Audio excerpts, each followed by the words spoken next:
위원장께 그 질서유지권 발동을 요청드립니다.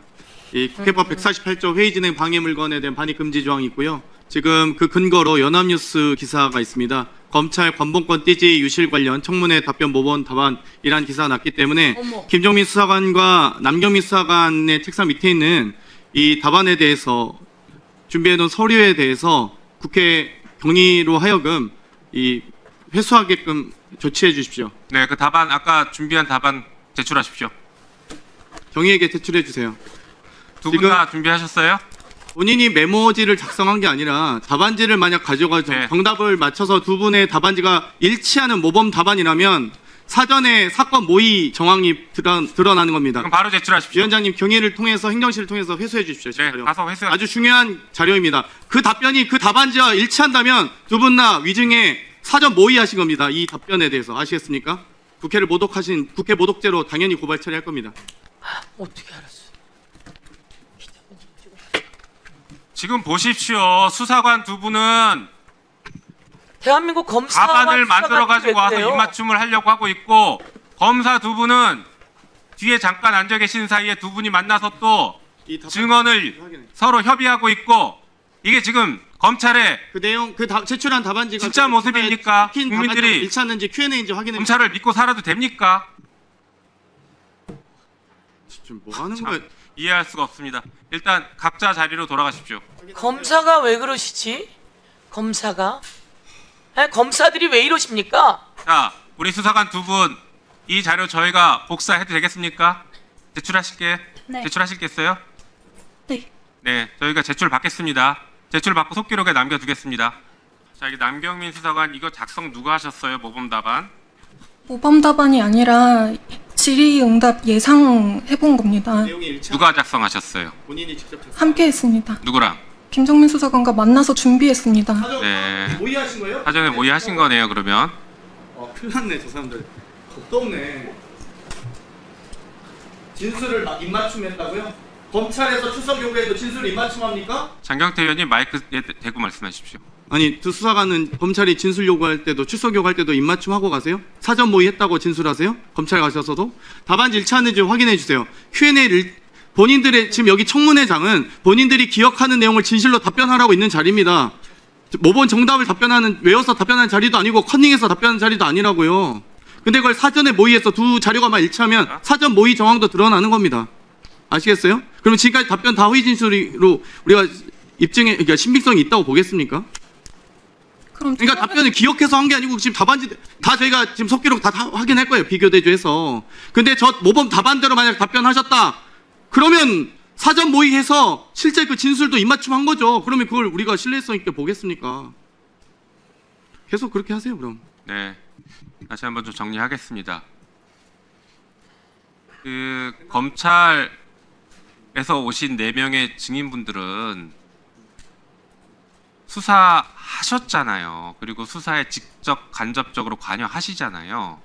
재판도 하시고 이런 상황이 피의자가 이런 상황을 했다고 생각해 보십시오. 이거 용납하겠습니까? 난리 났겠죠. 아마 영장 구속영장 쳤겠죠. 이 정도면 증거인멸. 작성인이 변호인인지 저거 확인해 주십시오. 저거 변호사의 조력을 득하는 것도 위원장에게 어찌됐건 네, 보고해야 될 사안입니다. 조금 이따 확인해 보겠습니다. 이 지금 국회를 얼마나 우습게 알면, 그리고 국민들을 얼마나 우습게 알면 지금 이런 행동들을 하십니까? 동시다발적으로 지금 이게 뭡니까? 국회 청문회가 이렇게 우습습니까? 관련해서 답변 수사 내지 이번 오늘 답변하러 나오기 전에 선배 수사관들과도 협의를 했나요? 조언은 많이 받았습니다. 조언을 많이 받았나요? 그러니까 나오기 전에 어떻게 얘기하면 좋을지 이런 것에 대해서 계속 당연히 물어봤겠죠. 네. 선배들이 대체로 뭐라던가요? 억울한 부분 다 이야기하고 오라고 하셨습니다. 지금 남수사관은 억울하다는 취지인가요? 네, 맞습니다. 어떤 점이 억울하죠? 뭐가 억울하죠? 뭐가 억울해요? 그게 억울한 걸 얘기하세요 다. 저는 해당 현금을 보지도 못했고 수리한 담당자도 아닌데 근데 왜 둘이 입을 왜 맞춰요? 청문회에 아무 준비도 안 하고 올 수는 없지 않습니까? 말씀하시면 되죠. 자, 장경태 의원님. 예. 김정민 수사관님. 남들 다 폐기해 비읍 씌웠더라. 메모는 병신이란 얘기예요? 비읍 씌웠어의 의미는 뭐예요? 넘어가겠습니다. 1. 기억 넘어가기는 1000건. 아니 뭐 나중에 국정감사 나오셔서 얘기하세요. 1. 더 큰 무대에서 하게 해드릴 테니까 답변. 1. 기억 1000건. 2. 폐미 나몰라. 3. 책임 수사 중. 이렇게 논리 구성을 하셨나 봐요. 그렇죠? 이거 메모 본인이 하신 거 맞죠? 조비 네, 자필 맞습니다. 맞죠? 네. 남경민 수사관님 네. 질문 드리겠습니다. 12월 17일에 김정민 수사관이 병가로 조퇴했나 봐요. 네, 맞습니다. 그래서 남경민 수사관이 접수를 받으신 거예요? 아닙니다. 그러면요 누가 접수 받았죠? 그날은 접수된 물건이 없습니다. 12월 18일 날 그러면 네. 김정민 수사관이 문제의 현금을 수리했다는 거죠. 네. 19일 날 다시 수사팀 계장님이 와서 접수 취소해달라고 했는데 여기에 사건 개요가 아주 자세하게 잘 정리되어 있네요. 두 분이 입을 잘 맞추시면서 논리 구성도. 근데 왜 이 작성한 대로 논리 구성을 안 하셨어요? 하나하나 다 질문 드리겠습니다. 19일 날 이 지금 최선영 계장이 수사 취소 그 접수 취소해달라고 한 거죠? 아니요. 다른 계장님인가요? 계장님입니다. 누구 어떤 계장님이시죠? 이름을 말씀드릴게요. 네, 실명 말씀하셔도 돼요. 이주연 계장님. 네, 이주영 계장님인가요? 이주연입니다. 이추영 계장님. 이주연입니다. 이주연 계장님이시고요. 보통 이렇게 접수된 물건이 접수 취소된 사례가 흔한 사례입니까? 흔하지 자주 않죠. 있습니다. 그러면 이 현금 개수는 누가 하셨어요? 거기에 대해서 모르시나요? 안경민 수사관은? 개수는 개수기를 빌려 여기 써 있는데요. 개수기를 빌려달라 하여 내어드렸을 뿐 현금 확인에는 전혀 관여하지 않았습니다. 그날 이주연 계장님하고 최선 본인이 쓴 거 아니에요 이거? 지금 저는이라는 표현이 김정민 수사관이 병가로 조퇴해요. 제가 혼자 사무실에 있었습니다 하고 보는 거 보니까 본인이 쓴 거잖아요. 그죠? 이거 결정적 수사, 지금 증거 자료 2개 확보된 거예요. 아시고요. 지금 현금을 수리했습니다. 김정민 수사관이. 근데 본인은 수사팀 계장님이 이주연 계장님이 개수기를 빌려달라 하여 내어드렸을 뿐 현금 환입기에는 전혀 관여하지 않았습니다가 맞습니까? 네. 근데 앞뒤 다 다른 거 아시죠? 3,300매가 들어오면 현금을 확인하는 게 이 접수계의 수사관의 의무라고 본인이 또 써놨어요. 앞뒤 제가 다 후배의 분석해서 입장을 대변한 겁니다. 예, 알겠습니다. 이 하셨는데 그러면은 접수계를 그러면 이 계장님이 접수계 가져가서 현금 다 숫자 확인하신 거죠? 예.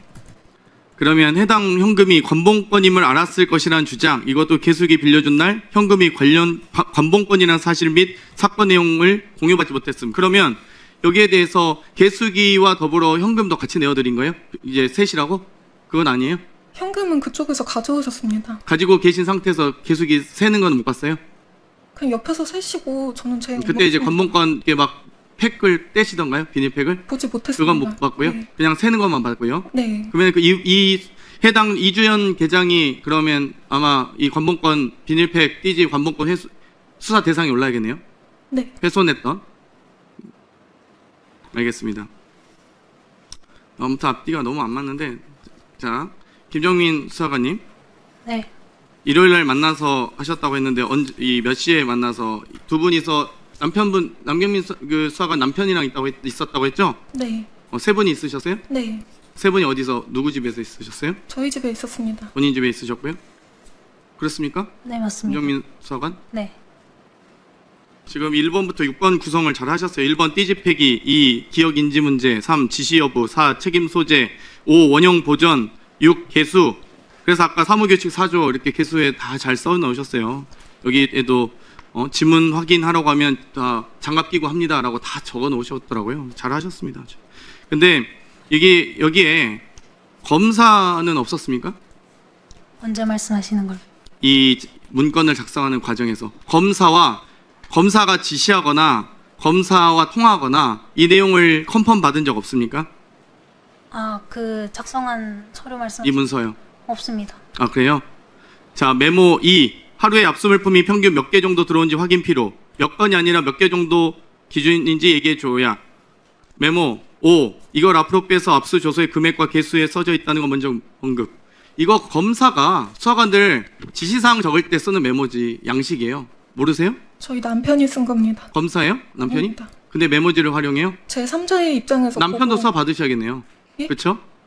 알겠습니다. 이거 지금 검사들이 수사관을 지시하는 문건 그대로 쓰신 거예요. 몇 시에 집에 모여 계셨어요? 몇 시입니까? 1시에 만나서 네. 5시쯤 헤어졌습니다. 그래요. 5시쯤 만나셨으면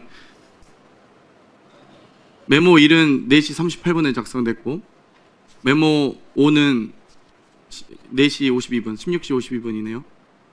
그래서 메모지 적고 바로 헤어지신 거예요? 이제 이렇게 구성하자. 메모지 남편분이 적어주시고 메모지 5개를 그리고 헤어지셨다고요, 집에서?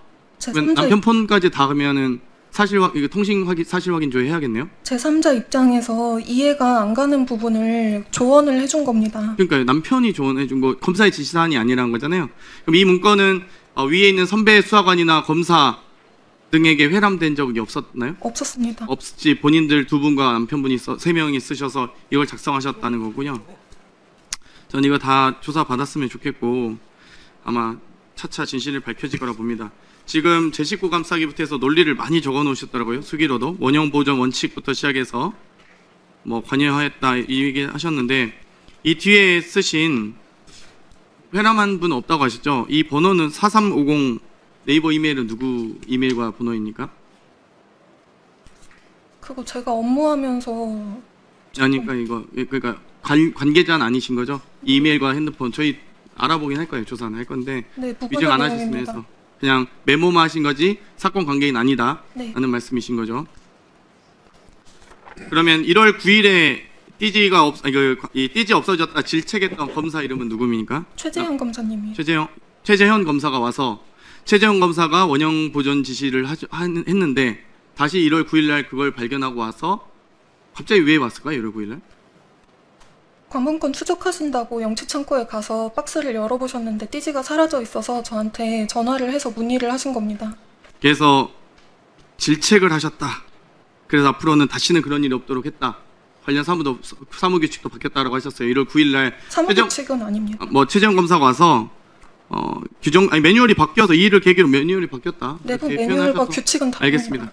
예, 참 대한민국 검사와 수사관이 왜 그러십니까? 대한민국 국민은 여러분이 가장 뛰어난 사람인 줄 알았는데 오늘 보니까 그렇지가 않은 거야. 이 글씨 쓴 답안지 남들 다 폐기해 비웃시었더라. 띄워봐 주세요. 저기 글 쓴 사람 누구예요? 제가 누구예요? 제가 썼습니다. 무슨 말이에요 저거는? 지금 오늘 나와서 무슨 자세로 나온 거예요? 국회의원들이 비읍시옷이야? 어제 그냥 혼자 연습하다가 적은 겁니다. 거짓말을 그렇게 해대고 있어. 김정민 네. 뭐 하는 거예요 지금?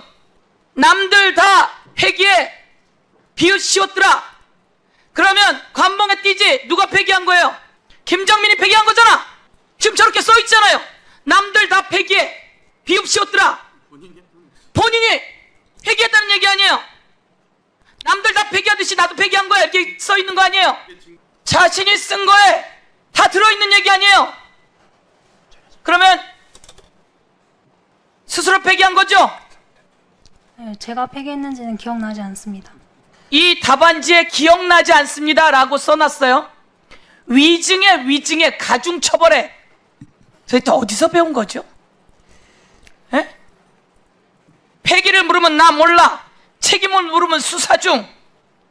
자, 그러면 물어볼게요.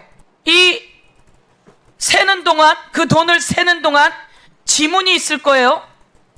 뭐라고 대답할 거예요? 장갑 끼고 셌다고 대답할 거죠? 이 자료에 써 있습니다. 띄워줄 수 있습니까?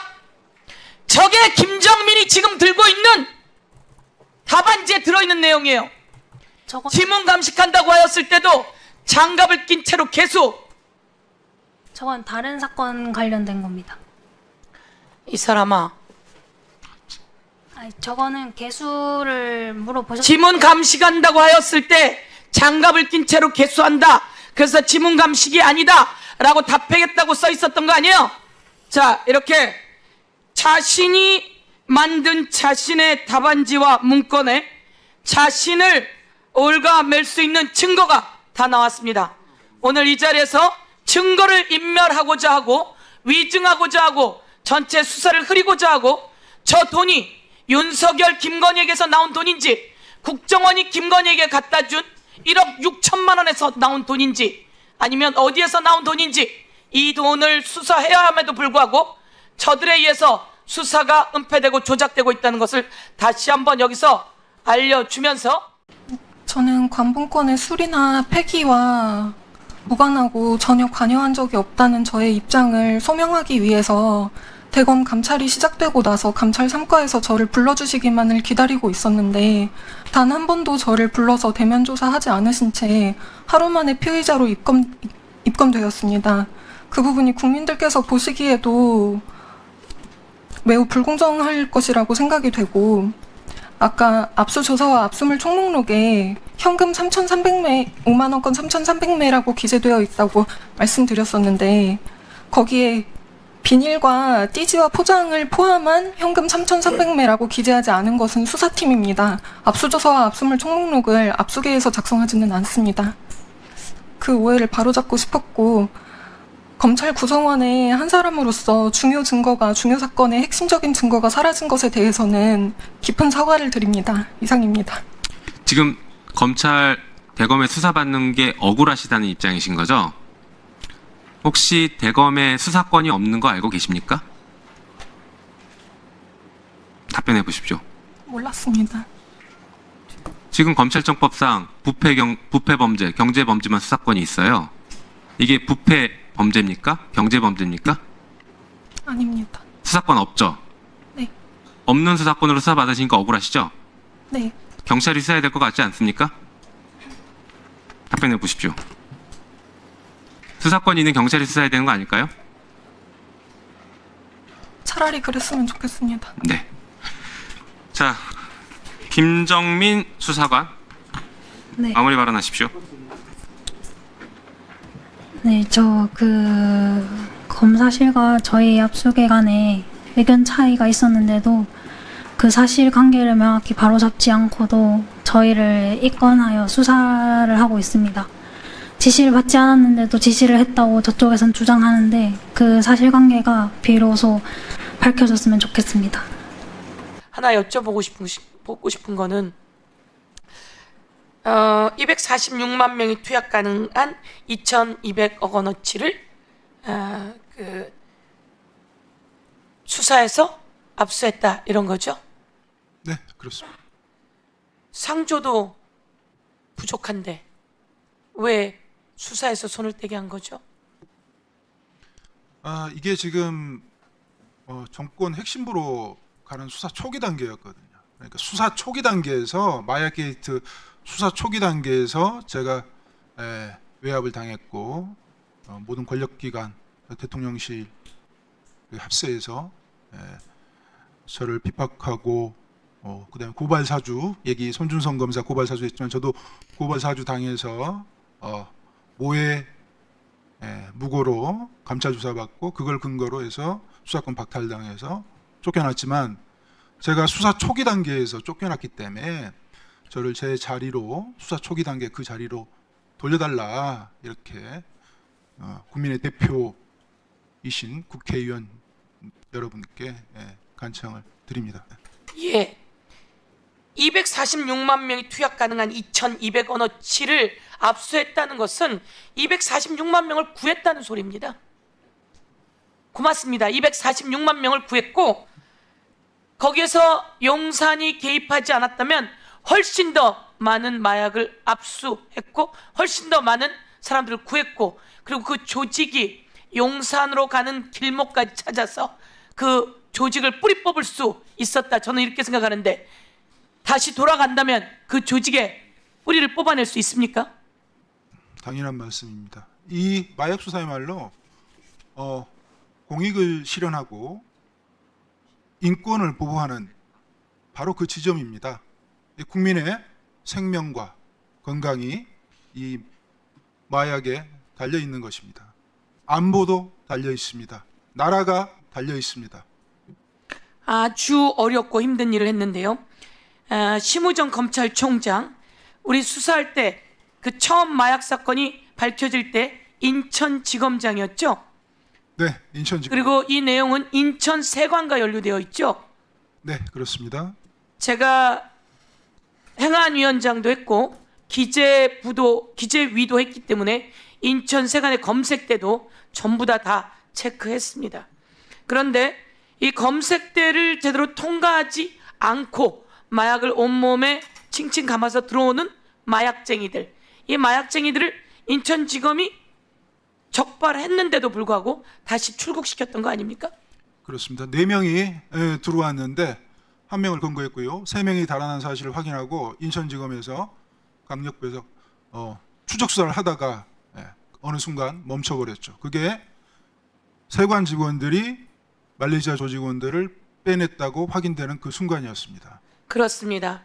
세관 조직원과 말레이시아 조직원들이 어떻게 연결되어 있는지, 말레이시아의 또 공항에 한국으로 들어오려던 100kg이 또 남아 있었습니까?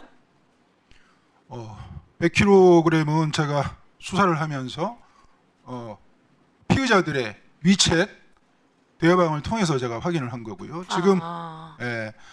지금 열린공감 TV에서 김충식 다이어리 수첩에서 23년 11월에 310kg가 또 나왔잖아요. 네. 제가 수사했던 것은 350kg 정도고 지금 김충식 수첩에서 나온 건 310kg고 그 외에 청주와 대전 사이의 공장, 부산 공장 여기에 수백 킬로의 필로폰이 보관되어 있고 이런 것들을 추정해 봤을 때 최소한 1000kg 이상이 국내에 들어와 있고 유통 대기 중이다.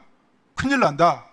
이 마약의 여파가 한 달, 2달 있다 드러나는 게 아니고요. 사회적 여파가 확인이 되고 사회적 폐해가 알려질 때는 1년, 2년 정도는 걸립니다. 예. 심우정이 인천지검장으로 있으면서 인천 마약 수사가 가다가 중단되었다. 심우정에 대한 수사가 필요하겠네요. 당연합니다. 심우정은 마약 게이트를 덮은 주범입니다. 마약 게이트를 덮은 주범 심우정. 인천세관 연루 사실이 드러나자마자 언론에 보도되자마자 한동훈과 이원석이 남부지검 특수부 형사 6부를 폭파해 버렸다. 이 내용은 무슨 내용입니까? 방금 한 심우정 관련 얘기는 제가 백혜령 수사팀이 수사하기 전에 6개월 전 얘기입니다. 이건 제가 처음에는 몰랐죠. 백혜령 수사팀이 수사를 했던 것은 청주와 대전 사이의 공장에서 75kg가 올라왔고 그걸 수사하다가 나무도마 수사까지 겸해서 했는데 그때 유통된 양이 130kg 좀 넘었거든요. 근데 축소해서 얘기를 한 거죠. 국민들이 너무 놀랄까 봐 이런 일이 대한민국 국내에 있었던 적이 없어서 너무 놀랄까 봐 축소해서 브리핑을 한 것이죠. 근데 그게 제가 심우정의 사건을 검찰이 인천공항으로 들어온 사건을 덮었다는 사실을 2번 제가 확인을 하고 그걸 드러내려는 그 순간에 한동훈과 이원석이 백혜룡 수사팀을 도와줬던 남부지검 특수부를 폭파시켜버리고 영장을 막아서게 된 겁니다. 이게 영장 청구권을 남용한 대표적인 사례입니다. 예. 사람 몸에 칭칭 감고도 들어오고 도마를 파서 도마 안에 마약을 넣어서도 들어오고 도마 안에 마약을 넣었는데 어떻게 물품 검색에서 체크가 안 될 수 있죠?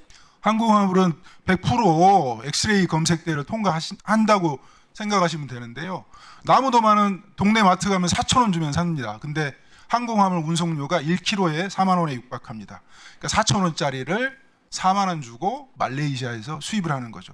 그 가운데에 접착체가 붙어 있으면 아주 보기 흉하죠. 그 검색대에 100% 통과되니 100% 발견되는 것이고요. 100% 발견되는에도 불구하고 발견하지 못한 그게 문제인 거지 그때 않습니까? 세관 그 직원들이 너무 피곤해서 잠을 잤다고 그래도 전자통관 시스템이 반드시 발견해서 경고 문구를 띄워줍니다. 검사하라고. 맞습니다. 그리고 마약견이라는 존재가 있습니다. 마약견은 그 세관 직원들하고 함께 구성원입니다. 함께 3교대 하고요. 연봉은 저보다 많습니다. 마약견을 빼버렸죠. 마약견도 빼고 공항을 열어줬다고 제가 말씀을. 공항을 열어준 겁니다. 국민 여러분, 마약이 도마를 통해서 들어오면 검색이 안 됩니까? 그거를 열어주고 마약견을 빼주고 그래서 마약이 들어오게 열어준 세관은 누가 뒤를 봐준 겁니까?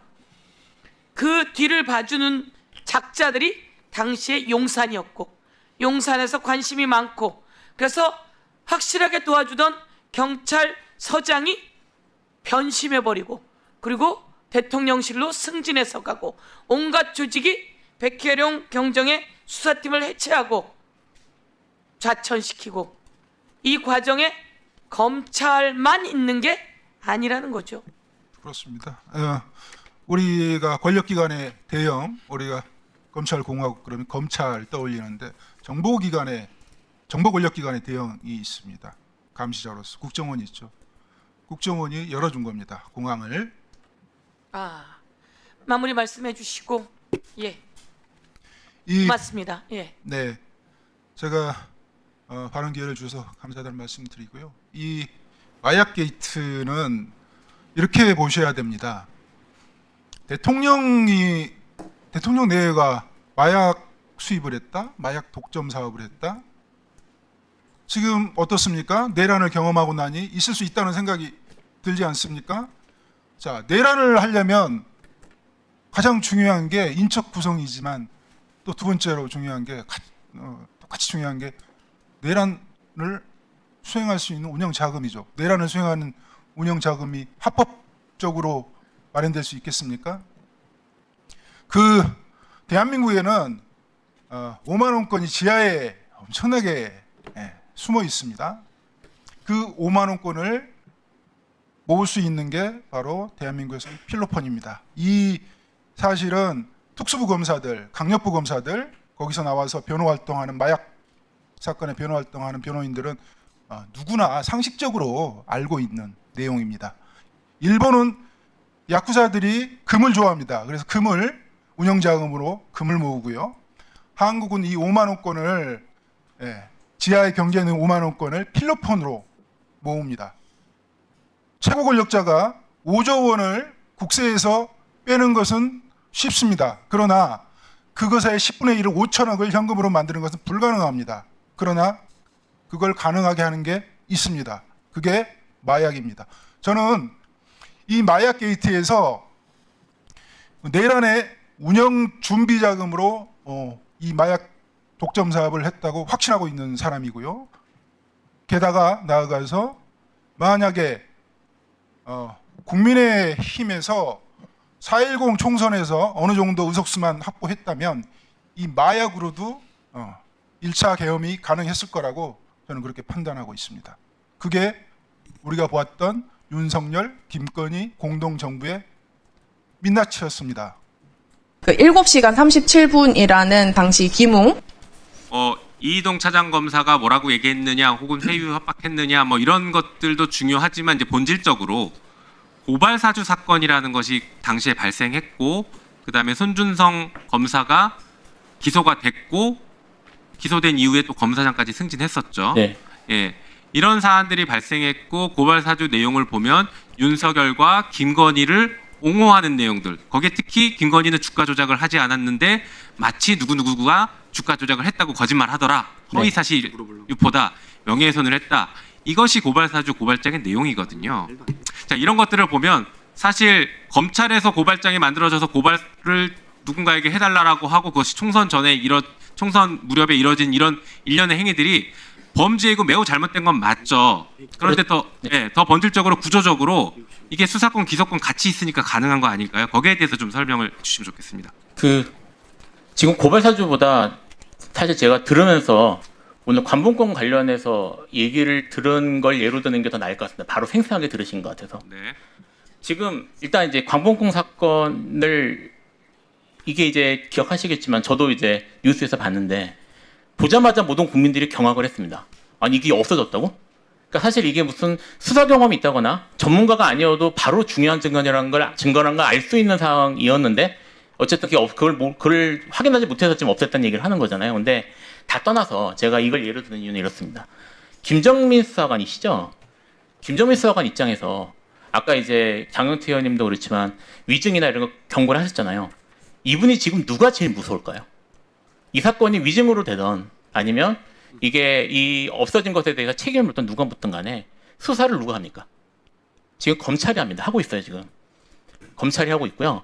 그래서 검찰이 수사가 끝나고 나면 검찰이 기소 여부를 결정을 해서 기소를 할 수 있습니다. 그리고 구형도 검찰이 하겠죠. 여기서 거짓말을 했다, 위증을 했다는 사유로 고소고발을 하시더라도 결국은 검찰 손으로 갑니다. 경찰을 거치더라도. 그리고 경찰이 보안 수사라는 이름으로 자기들이 입맛에 맞는 식으로 마사지할 가능성은 충분히 있죠. 그러니까 결국은 김정민 수사관 입장에서 이 검찰이 무서운 거지 국회가 무서운 게 아닙니다. 이게 수사권과 공소지휘권을 동시에 쥐고 있기 때문에 가능한 일입니다. 이게 사실은 이게 분리돼 있다고 하더라도 검찰의 비사실이 의심되는 상황이기 때문에 공소제기 과정에서 적절한 판단이 이루어질지 여부에 대해서도 논란이 있을 수 있는데 수사까지 할 수 있게 되면 수사된 증거 기록을 만질 수 있기 때문에 아까 이제 조성은 그 대표라고 하셨죠? 그분이 말씀하셨던 것처럼 아예 증거에 대한 판단에 이런 것들을 직접 손질 수 있거든요. 그러면 불기소 이유 또는 가볍게 처벌하는 이유 또는 이렇게 의유를 해서 처벌하는 이유에 대해서 기소하는 이유에 대해서 검찰이 원하는 대로 할 수 있습니다. 그러니까 이 전 과정을 다 만질 수 있다는 것에서 저는 오늘 김정민 수사관이 이렇게 제가 옆에서 듣기에도 갸우뚱하도록 답변하는 거는 사실 저 사람 입장에서는 당연한 일이라고 생각합니다. 뭐 오늘 저희가 쭉 얘기했던 것은 언론에 많이 알려진 중요한 사건들, 뭐 중요한 인물들, 공적 인물들에 대한 사건들만 망치는 것으로 잘못 알고 계실 수 있는데 우리 일반인들 삶에도 우리 국민의 삶에도 정말 많은 영향을 미치고 있습니다. 자, 검찰이 쿠팡 일용직 퇴직금 미지급 사건이 있었습니다. 이 사건에서 그 당시 대표이사였던 사람에 대해서 근로자 퇴직급여 보장법 위반 혐의로 고용노동부가 수사를 해서 기소해야 된다는 의견으로 송치를 했습니다. 그런데 검찰이 수사를 하고 대검찰청에 보고를 했는데 압수수색 결과를 누락해서 압수수색 영장을 누락한 다음에 보고를 하고 불기소를 해버립니다. 예, 이게 잘 아시는 것처럼 고용노동부의 근로감독관은 특별사법경찰관리죠. 그러니까 검찰의 지휘를 받고 검사들의 지휘를 받고 검사들이 또 나중에 보안 수사 등을 진행해서 최종적으로 결정을 합니다. 그런데 이렇게 수많은 노동자들이 불이익을 당하고 민생 현장에서 고통받고 있는데 그걸 이렇게 싹 무시해 버립니다.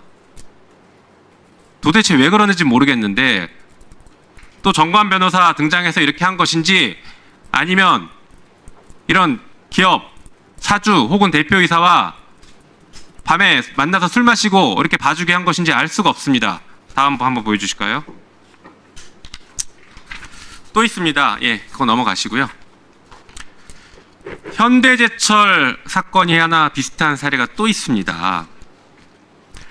이것도 불법 파견과 관련해서 고용노동부의 근로감독관은 현대제철이 불법 파견을 받았다라고 해서 파견법 위반으로 보고 시정명령도 하고 그리고 기소 의견으로 송치를 했습니다.